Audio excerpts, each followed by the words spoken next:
ሰላም ጤና ይስጥልን ውድ የአሮማ ሚዲያ ቤተሰቦቻችን፣ የሰዓቱን ዜናዎች እንደሚከተለው እናቀርባለን። አብራችሁን ቆዩ። ኢራን ከየካቲት ወር መጨረሻ ጀምሮ በመካከለኛ ምስራቅ በሚገኙ 8 ሀገራት ውስጥ የሚገኙ ቁልፍ የአሜሪካ ወታደራዊ ማዕከላትን ኢላማ አድርጋ በፈጸመቻቸው ጥቃቶች ዘመናዊ የአየር መከላከያ ስርዓቶችን፣ በአየር ላይ ነዳጅ የሚሞሉ አውሮፕላኖችና ራዳሮችን በመምታት በሚሊዮኖች የሚቆጠሩ ዶላር ውድመት አድርሳለች። ኢራን በአሜሪካ የጦር ተቋማት ላይ ያደረሰችውን ጉዳት ከተነገረው በላይ መሆኑን ቢቢሲ በምርመራ አረጋግጧል። የአቡበከር ሹፌር በታጋቾች በተተኮሰበት ጥይት የተመታ ቢሆንም ማምለጡን የተገለጸ ሲሆን የቀድሞ ጄኔራልና ባለቤታቸው ግን በአቅራቢያ ወደሚገኝ ጫካ ተወስደዋል። እገታው የተፈጸመው በካቲሲና ሌላ ጥቃት ከተፈጸመ ከጥቂት ቀናት በኋላ ነው። አርብ ዕለት ታጣቂዎች ዱት ሲኒማ አካባቢ ከሊያ መንደር ላይ ጥቃት ፈጽመው 16 ሰዎች መግደላቸው ተዘግቧል።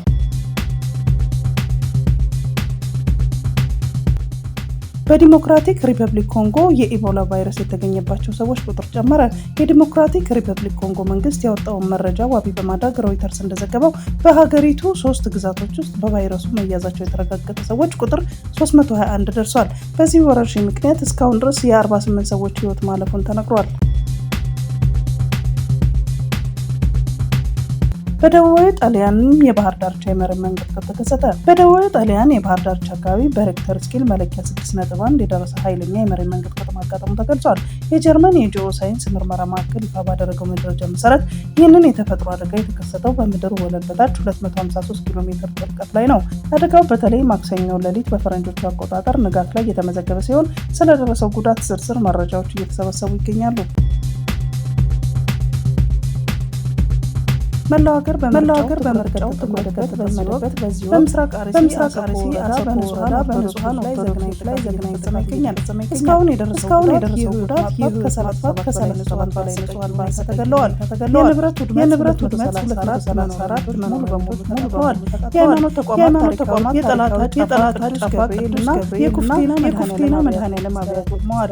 ጥቃቱ አሁንም በተለያዩ ቀበሌዎች አቅመቢስ ህጻናት ለማዳን ንብረት በጫካው ውስጥ ይገኛሉ።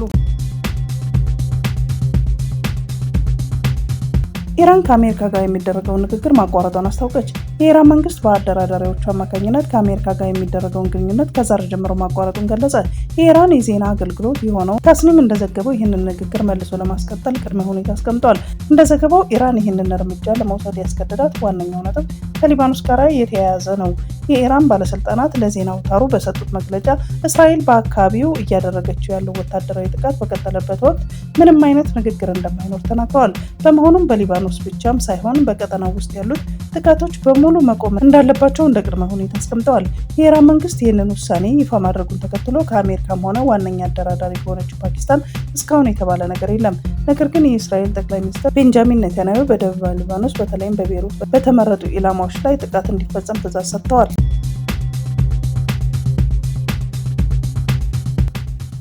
በአማራ ክልል የብልጽግና ፓርቲ ኃላፊ በታጣቂዎች ተገደሉ። በሰሜን ወሎ ዞን የአንጎት ወረዳ ብልጽግና ፓርቲ ቅርንጫፍ ጽሕፈት ቤት ኃላፊ የነበሩት አቶ ተመስገን ያረጋል በታጣቂዎች በተተኮሰባቸው ጥይት ተገደሉ።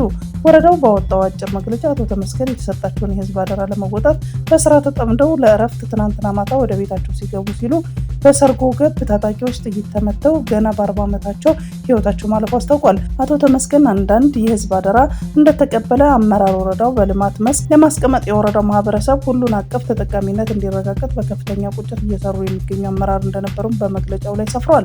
መግለጫው የገዳዮቹ ማንነት ሰርጎ ገብ ከማለት ውጭ በግልጽ አልጠቀሰም። የአመራሩ ስርዓተ ቀብር በአንጎት ወረዳ አሁን ተገኝ ከተማ በሚገኘው ተከስቴ ቅድስት ስላሴ ቤተክርስቲያን ከቀኑ 6 ሰዓት ወዳጅ ዘመዶቻቸው በተገኙበት መፈጸሙ ተሰምቷል።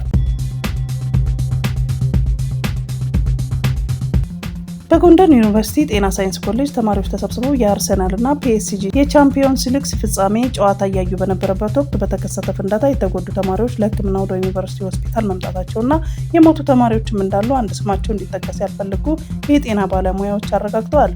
በዩኒቨርሲቲው ሆስፒታል እንዲሰሩ የገለጹ እኚሁ የጤና ባለሙያ ፍንዳታው የተከሰተው ትናንት ምሽት 2 ሰዓት ተኩል ገደማ መሆኑን ገልጸዋል። ማን እንደጣለው አይታወቅም። ቦምብ ፈንድቶ ነው በርከት ያሉ ተማሪዎች ተጎድተው የመጡት የሞቱም አሉ መባሉን እውነት ነው ሲሉ ተናግረዋል። አንዱ ተማሪ ድንገተኛ ክፍል ላይ እንደደረሰ ህይወቱ አልፏል። ሁለቱ ደግሞ ኦፕሬሽን ክፍል ከገቡ በኋላ ነው የሞቱት። 3 ተማሪዎች ናቸው የሞቱት ሲሉ ገልጸዋል። ተማሪዎች የተጎጂዎችን ቁጥር 20 አድርሰውታል። ፍንዳታው የቦምብ መሆኑን እንዴት እንደታወቀ ሲገልጹ ቦምብ መሆኑን ያወቅነው ከጉዳቱ አንጻር ፍንጥጣሪዎች ቁስል ላይ ስለተገኙ ነው ብለዋል። የተጎዱት ዩኒቨርሲቲ ሆስፒታል ውስጥ ሕክምና እየተደረገላቸው መሆኑን አስረድተዋል። ግንቦት 23 ቀን 2018 ዓ.ም በአማራ ክልል ሰሜን ወሎ ዞን ወልዲያ ከተማ ራስ አሊ ክፍለ ከተማ ቀበሌ 06 ጎንደር በር ኖክ ማደያ ፊት ለፊት ከቀኑ 6 ሰዓት አካባቢ በአንድ ባጃጅ ላይ የተጠመደ ቦምብ ፈንድቶ 2 ሰዎች ላይ ከባድ ጉዳት አድርሷል።